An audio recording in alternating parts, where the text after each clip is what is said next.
तो 300 वाट का solar system install करने का स्टेप बाय स्टेप बिल्कुल मुकम्मल तरीका बताने वाला हूं। 300 वाट एसी लोड से मुराद जिसमें आपके 2 पंखे हो गए, 2 एनर्जी सेवर, एक ट्यूबलाइट, इसी तरह से एक टीवी कर लें या कंप्यूटर कर लें। तो मैं आपको बताऊंगा दोस्तों कि आपको कितने वाट की और कितनी सोलर प्लेट चाहिए होंगी, कितने साइज की और कौन सी बैटरी चाहिए होगी, इसी तरह से यूपीएस या इन्वर्टर आपको कौन सा चाहिए होगा और इन तमाम चीजों की कीमत क्या है और ये सारा सिस्टम इंस्टॉल करने के ऊपर आपका कितना खर्च आएगा। अगर आप ये तमाम बातें वाकई में जानना चाहते हैं तो फिर आप इस वीडियो को आखिर तक देखते रहिए। तो सबसे पहली चीज दोस्तों के जैसा कि आपको यहाँ पर नजर भी आ रहा है कि आपको 4 अदद 150 वाट वाली सोलर प्लेटें यानी कि सोलर पैनल्स खरीदने पड़ेंगे। मैंने जो यहाँ पर ये 4 अदद सोलर प्लेट्स लगाई हैं दोस्तों, ये इन्वर्क्स कंपनी के मोनो पर टेक्नोलॉजी वाले सोलर पैनल्स हैं और हर एक सोलर पैनल की जो वाटेज है वो 180 वाट है। साइज इसका 150 वाट वाला ही है लेकिन इसकी जो रेटिंग है वो 180 वाट है और एक सोलर पैनल की जो कीमत है दोस्तों इस वक्त मार्केट में वो है 8,500 रुपए। तो 4 सोलर पैनल्स आपको 34,000 रुपए में खरीदने पड़ेंगे। और इसी तरह से दोस्तों इन सोलर पैनल से सप्लाई को एक्सट्रैक्ट करके यूपीएस से इन्वर्टर तक पहुंचाने के लिए आपको जो डीसी केबल या डीसी वायर इस्तेमाल करनी पड़ेगी वो कम से कम 6 mm जो है वो इस्तेमाल करनी पड़ेगी और उसका जो रेट है इस वक्त डबल कोर का वो मार्केट में है 250 रुपए गज। मैंने यहाँ पर खालिस कॉपर की 8 mm की सिंगल कोर केबल इस्तेमाल की है जो कि 140 रुपए गज है। तो टोटल जो तार मेरी 10 मीटर लेंथ थी तो ये तकरीबन 3,000 रुपए की तार मैंने यहाँ पर इस्तेमाल की है। और इसके अलावा दोस्तों इन चारों सोलर पैनल्स के जो फिटिंग स्टैंड है यानी कि जिसके ऊपर हमने इनको फिट किया है तो ये 14 गेज की 3,000 रुपए में चारों सोलर पैनल्स की फिटिंग जो है मैंने यहाँ पर इस्तेमाल की है। तो अब मेरे प्यारे दोस्तों अगर आप ये जानना चाहते हैं प्रैक्टिकली कि किस तरह से हमने इन चारों सोलर पैनल्स को उन फिटिंग स्टैंड्स के ऊपर फिट करना है और इन चारों सोलर पैनल्स को आपस में सीरीज में या पैरेलल में किस तरह से इनके कनेक्शन करने हैं तो इसके ऊपर मैं बहुत ही मलाई किस्म की 2 क्रीम वीडियोस बना चुका हूँ, आपको मेरे चैनल पर मिल जाएंगी और इस वीडियो के डिस्क्रिप्शन में भी उन दोनों का आपको लिंक मिल जाएगा। सबसे पहले आप अगर वो 2 वीडियोस देख लें तो फिर आपको ये वीडियो देखने का मजा आएगा। तो बहरहाल दोस्तों इन चारों सोलर पैनल्स को आपस में कनेक्ट करके इनकी वायरिंग करके सिर्फ 2 तारें बाहर बचती हैं और वो 2 तारें मैं इस पाइप के जरिए जो है वो नीचे ले गया हूँ जहाँ पर मेरा यूपीएस से इन्वर्टर का सेटअप लगा हुआ है। तो चलिए मैं आपको नीचे लेके चलता हूँ और दिखाता हूँ बाकी का सेटअप। और छत से उतरने के बाद दोस्तों ये दोनों तारें दीवार में बने सुराख के जरिए अंदर जा रही हैं। तो चलिए अब मैं आपको दीवार के पीछे का मंजर दिखाता हूँ। और अंदर वाली साइड पे दोस्तों मैं प्रॉपर इन दोनों वायर्स को एक डक्ट लगाकर प्रॉपर इनकी ड्रेसिंग करके यहाँ पर नीचे ले आया हूँ जहाँ पर मैंने इनके यूपीएस और बैटरी के साथ में कनेक्शंस करने हैं। यहाँ पर आप देख सकते हैं ये दोनों सोलर की जो वायर्स हैं ये यहाँ पर नीचे पहुंच चुकी हैं। अच्छा ये काम ना कोई बहुत ज़्यादा मुश्किल नहीं है, ये आप खुद भी कर सकते हैं। बेसिक टूल्स तो हर घर में होते ही हैं, एक बस ड्रिल मशीन की एक्स्ट्रा शायद आपको ज़रूरत पड़े तो वो आप कहीं से किराए पे पकड़ लें या फिर अपनी खरीद लें। इवन मैंने तो अपने घर में मिस्त्रियों की भी टूल रखे हुए हैं, तेसी करंडी वगैरह। इसके अलावा जो मालियों के गार्डनिंग टूल्स होते हैं वो भी मैंने रखे हुए हैं क्योंकि गार्डनिंग का भी मैं थोड़ा बहुत शौक रखता हूँ। इसके अलावा पाइप फिटिंग का सामान, हर किस्म की चीज़ें मैंने अपने पास रखी हुई हैं और ये सारे काम जो है ये मैं खुद करता हूँ। इंजीनियरिंग की डिग्री होना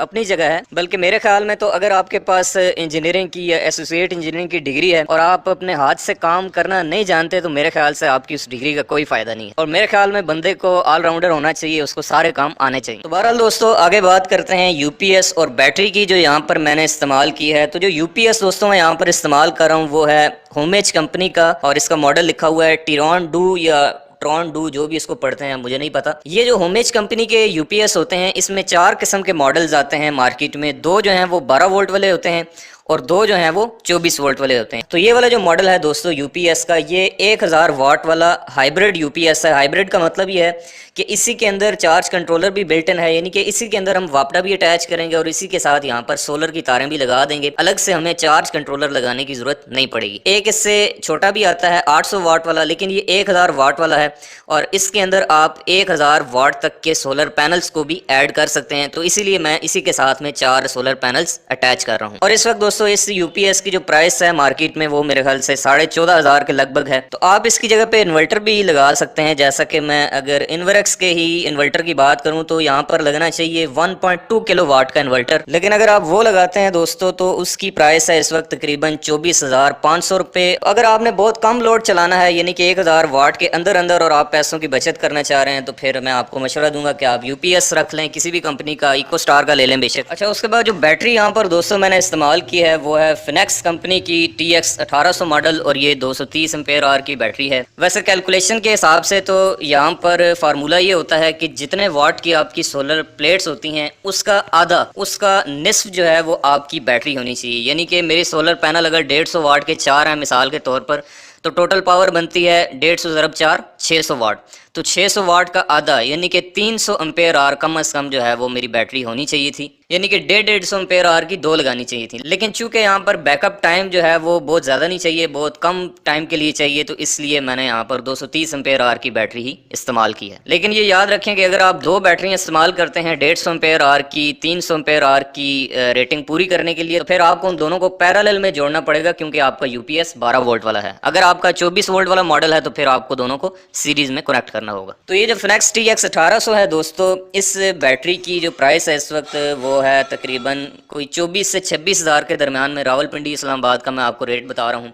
25 हज़ार में तकरीबन ये आपको मिल जाती है। और सोलर सिस्टम के लिए मैं आपको मशवरा दूंगा कि अगर आप बैटरी लगाना चाहते हैं और आपके इलाके में गर्मी ज़्यादा पड़ती है तो बेहतर है कि आप ड्राई बैटरी के बजाय ट्यूबलर बैटरी का इंतखाब करें, क्योंकि ये ज़्यादा टेम्परेचर वाले इलाकों में अच्छा परफॉर्म करती है। उसके बाद मैं आपको बाकी वायरिंग का थोड़ा सा कॉन्सेप्ट दे देता हूँ, और वो ये है कि यहाँ पर ये जो पॉइंट लगा हुआ है दोस्तों बिजली का, यहाँ से मैंने एक वायर डालकर इसी डक्ट के अंदर से गुजार कर यहाँ पर नीचे एक अदद इस तरह का लाइट प्लग लगा लिया है, जिसके अंदर मैं पावर केबल लगाकर उसको UPS के साथ कनेक्ट करूँगा। तो ये वाली जो सॉकेट है ये बेसिकली वापडा की इनपुट है, यानी कि ग्रिड की सप्लाई यहाँ पर आ रही है। और ये जो वायर है दोस्तों ये बेसिकली आउटपुट की वायर है, जो कि UPS से निकल के घर के मेन डिस्ट्रीब्यूशन बोर्ड में चली जाएगी।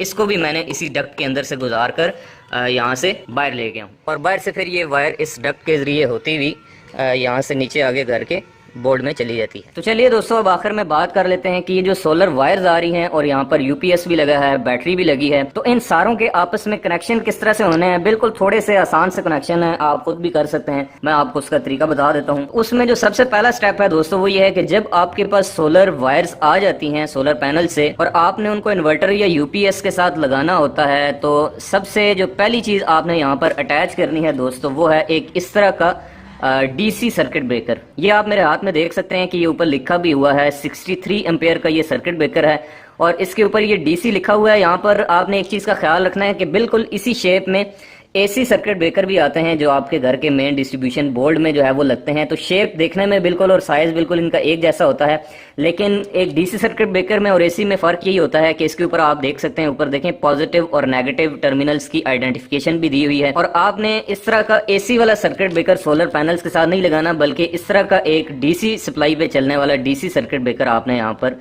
लगाना है, जो कि सोलर सिस्टम के साथ लगता है। तो मैं यहाँ पर ये 63 एम्पेयर वाला ब्रेकर यूज कर रहा हूँ, और इसको लगाने का तरीका दोस्तों ये है कि यहाँ पर आप देख सकते हैं ऊपर पॉजिटिव लिखा हुआ है और दूसरी साइड पे नेगेटिव लिखा है। लेकिन अगर आप नीचे वाली साइड पे देखें तो इसके नीचे नेगेटिव लिखा हुआ है और अपोजिट साइड पे पॉजिटिव लिखा हुआ है। लेकिन आपने जो कनेक्शन करने हैं दोस्तों इस तरह से करने हैं कि अगर सोलर पैनल से जो इनपुट आ रही है पॉजिटिव वायर, वो अगर आप इधर लगाते हैं तो फिर जो पॉजिटिव आउट करनी है वो आपने इस जगह से करनी है, ना कि इस जगह से। ये ना हो कि आप पॉजिटिव यहाँ से इन करके यहाँ से आउट करें और उसके बाद आपका UPS या इन्वर्टर जो है वो जल जाए। तो आपने एक वक्त में या तो ऊपर वाली आइडेंटिफिकेशन फॉलो करनी है या फिर नीचे वाली आइडेंटिफिकेशन फॉलो करनी है। तो मैं पॉजिटिव टर्मिनल सोलर पैनल का यहाँ लगा लेता हूँ और नेगेटिव यहाँ पे लगा लेता हूँ। तो ये आप देख सकते हैं दोस्तों कि मैंने सोलर पैनल से आने वाला पॉजिटिव टर्मिनल इस साइड पे लगा दिया पॉजिटिव में, और नेगेटिव लगा दिया नेगेटिव में। अब मैं इस ब्रेकर को यहाँ पर इसकी फिटिंग के ऊपर माउंट कर लेता हूँ। और ये जो DC सर्किट ब्रेकर है दोस्तों ये 32 एम्पेयर और 63 एम्पेयर की रेटिंग में जो आता है, इसकी जो प्राइस है इस वक्त वो तकरीबन 2000-2500 के आसपास है। अगर आपको ये कहीं से यूज्ड मिल जाता है 1000-1200 में तो वो भी ठीक है, नहीं तो फिर आप न्यू परचेज कर लें। उसके बाद दोस्तों आखिर में बात करते हैं UPS के कनेक्शंस के बारे में। तो UPS के ऊपर आपको टोटल 4 अदद जो है वो पॉइंट्स देखने को मिलते हैं। इसमें राइट साइड पे सबसे पहला जो पॉइंट है दोस्तों ये है आउटपुट का, जिसके अंदर आपने वो तार लगानी है जिसको आपने एज ए आउटपुट निकालना है और उसको अपने घर के डिस्ट्रीब्यूशन बोर्ड में लगा देना है उस तार के साथ जो कि आपके घर में UPS की जो वायरिंग हुई हुई ऑलरेडी। उसके बाद ये जो इनपुट लिखा हुआ है यहाँ पर आपने लगानी है एक अदद पावर केबल, और वो पावर केबल लगेगी वापडा वाली सप्लाई के साथ। उसके बाद ये जो 2 टर्मिनल बने हुए हैं जिन पे लिखा हुआ है PV+ और PV-, ये बेसिकली सोलर की वायर्स हैं। तो जो सोलर के टर्मिनल्स हैं वो हमने इस ब्रेकर से आउट करके यहाँ पे कनेक्ट करने होंगे। और उसके बाद ये जो 2 टर्मिनल हैं दोस्तों ये बेसिकली बैटरी के टर्मिनल्स हैं, और इसके साथ मैंने ऑलरेडी जो है वो आप देख सकते हैं कि बैटरी को कनेक्ट कर दिया है, पॉजिटिव के साथ पॉजिटिव जोड़ दिया है, नेगेटिव के साथ नेगेटिव, और इसी के पैरेलल में मैंने एक अदद वोल्ट मीटर भी लगा दिया है, जो कि हर वक्त जो है वो यहाँ पर बैटरी के वोल्टेज डिस्प्ले करता रहेगा। इस वक्त आप देख सकते हैं कि तकरीबन 12.9 तकरीबन 13 वोल्ट जो है वो बैटरी के ये शो कर रहा है। तो ये भी आप लगाना चाहें तो लगा सकते हैं, ये आपको 200 का डीसी वोल्ट मीटर बाजार से मिल जाएगा। तो प्यारे दोस्तों, बैटरी हमने कनेक्ट कर दी। उसके बाद हम लगाते हैं यहाँ से एक पावर केबल वापडा की सप्लाई के साथ, और इसको लगा लेते हैं यहाँ पर एज ए यूपीएस की इनपुट। तो ये पावर केबल भी मैंने यहाँ पर अटैच कर दी। उसके बाद दोस्तों लगानी है हमने आउटपुट वाली साइड। तो यहाँ पर आप देख सकते हैं दोस्तों, मैंने सिर्फ एक तार इस्तेमाल की है फेज, यानी कि लाइव वायर मैंने यूज़ की है। न्यूट्रल मैंने अटैच नहीं की क्योंकि वो पहले से कॉमन होती है। तो अगर आप यूपीएस से न्यूट्रल भी निकाल के यूज़ करना चाहते हैं तो आप कर लें, ना भी करें तो कोई फ़र्क नहीं पड़ता। तो यहाँ से आपने एक चीज़ का ख्याल करना है कि जिस साइड पे इसका एल लिखा हुआ है, यहाँ पर ऊपर लिखा होता है लाइव, न्यूट्रल और अर्थ, तो आपने इसको इस पोजीशन से लगाना है कि लाइव के साथ लाइव ही आए, न्यूट्रल नहीं आनी चाहिए। तो मैं इसको भी जो है यहाँ पर आउटपुट वाले सेक्शन में इसको लगा लेता हूँ। वापडा वाली इनपुट भी हो गई, बैटरी भी अटैच हो गई, आउटपुट भी अटैच हो गई। अब आखिरी काम है दोस्तों कि हमने आखिर में 2 अदद सोलर पैनल की जो तारें हैं वो यहाँ पर कनेक्ट करनी है। तो यहाँ पर दोस्तों आपने सोलर की वायर्स इसके साथ अटैच करते वक्त 2 चीज़ों का ख्याल रखना है। पहली चीज़, ये ब्रेकर पहले अभी आप देख सकते हैं ऑफ पोजीशन में है, और जिस साइड के ऊपर मैंने ऊपर यहाँ पर पॉजिटिव वायर अटैच की थी उसी की नीचे वाली साइड से मैंने पॉजिटिव आउट की है। और अब ये पॉजिटिव मैं यहाँ पर लगाऊंगा पीवी पॉजिटिव, जिसके ऊपर लिखा हुआ है। इसको अगर आप उल्टा लगाते हैं तो बस ये आपके पास एक ही मौका होगा, उसके बाद आपका यूपीएस जो है वो ख़राब हो सकता है। तो मैं यहाँ से इसके ये नट खोल लेता हूँ और उसके बाद पॉजिटिव के साथ पॉजिटिव और नेगेटिव के साथ नेगेटिव अटैच कर लेता हूँ। उसके बाद मैंने इस डक्ट को कैप लगा के ऊपर से कवर कर दिया है, और अब मैं इस ब्रेकर के ऊपर इसका कवर चढ़ाकर इसको जो है वो बंद कर देता हूँ, और उसके बाद मैं आपको यूपीएस ऑन करके दिखाता हूँ। फाइनली दोस्तों, हमारा ये सारा सेटअप तैयार हो चुका है। तो चलिए अब मैं इसको ऑन करता हूँ। सबसे पहले हमने यहाँ से जो वापडा की सप्लाई है उसको ऑन कर लेना है, जिसको हम ग्रिड की सप्लाई भी कह सकते हैं। और उसके बाद दोस्तों हमने ये करना है कि हमने सोलर वाले ब्रेकर को भी ऊपर करके ऑन कर देना है। तो यहाँ पे दोस्तों मैं आपको इसकी करंट वगैरह भी चेक करा देता हूँ। तो इस वक्त सोलर से जो करंट आ रही है इस वक्त वो हमारी तकरीबन कोई 35 एम्पेयर के आसपास है, 35 एम्पेयर। इसका मतलब ये है कि हमारी एक प्लेट जो है वो तकरीबन 8.25 एम्पेयर या 8.5 एम्पेयर के करीब करंट बना रही है। और इस 34 एम्पेयर में से बैटरी कितने ले रही है वो देख लेते हैं। तो बैटरी तकरीबन 15 एम्पेयर बैटरी ले रही है, और बाकी जो बच गए हैं दोस्तों वो जा रहे होंगे लोड की तरफ। तो लोड पे देख लेते हैं कितनी है। जी हाँ, तो ये 2.49 2.5 एम्पेयर करंट जो है, तो वो जो बाकी 15 एम्पेयर बच रहे हैं दोस्तों वो बेसिकली एसी में कन्वर्ट होकर वापस लोड की तरफ जा रहे हैं। यानी कि जितनी करंट हमारे पैनल्स बना रहे हैं, ये देखें अब तकरीबन ये 35 से ऊपर चली गई है। यानी कि एक जो मेरा पैनल है वो 9 एम्पेयर के करीब करंट बना रहा है, क्योंकि मैंने आपको बताया है कि ये पर्क टेक्नोलॉजी वाले सोलर पैनल हैं। यानी कि जो 35 एम्पेयर टोटल करंट बन रही है दोस्तों, उसमें से 15 के ऊपर बैटरी चार्ज हो रही है और बाकी 15 डायरेक्ट लोड को जा रहे हैं। तो अब आखिर में दोस्तों मैं आपको इसकी टोटल कॉस्ट का आइडिया दे देता हूँ कि अगर आप सेम टू सेम यही सेटअप अपने घर में इंस्टॉल करना चाहते हैं, 4 180 वाट की प्लेटें, साथ में ये वाला यूपीएस और ये वाली बैटरी, तो फिर आपको ये कितना तकरीबन जो है वो खर्चा आपका हो जाएगा। तो दोस्तों वही मैंने आपको पहले भी बताया है कि 34,000 की 4 प्लेटें आपको मिलेंगी। इसके अलावा ये बैटरी आप कर लें 25,000 की, इसी तरह से 14,000 का आपका यूपीएस हो गया। और इसके अलावा आपकी सोलर प्लेटों की फिटिंग और ये सोलर की वायर्स और डक्टिंग और ये सारी चीज़ें मिलाकर अप्रॉक्सीमेटली जो है वो आपका ये तकरीबन 80-85 हज़ार तक ये आपको कॉस्ट कर जाएगा। ये भी उस सूरत में जब आप इसको खुद इंस्टॉल करते हैं। अगर आप ये किसी और से लगवाते हैं तो फिर इतने से काम का मेरे ख्याल से कम से कम भी 7-8 हज़ार रुपये आपसे चार्ज किया जाएगा। तो ये टोटल सारा मिला के तो ये सारा सेटअप जो है तकरीबन कम से कम भी ना आपको 90 हज़ार तक का पड़ जाएगा। तो प्यारे दोस्तों, मैं उम्मीद करता हूँ कि ये सारी बातें आपको जो है वो समझ आ गई होंगी। इसके अलावा भी अगर आपका कोई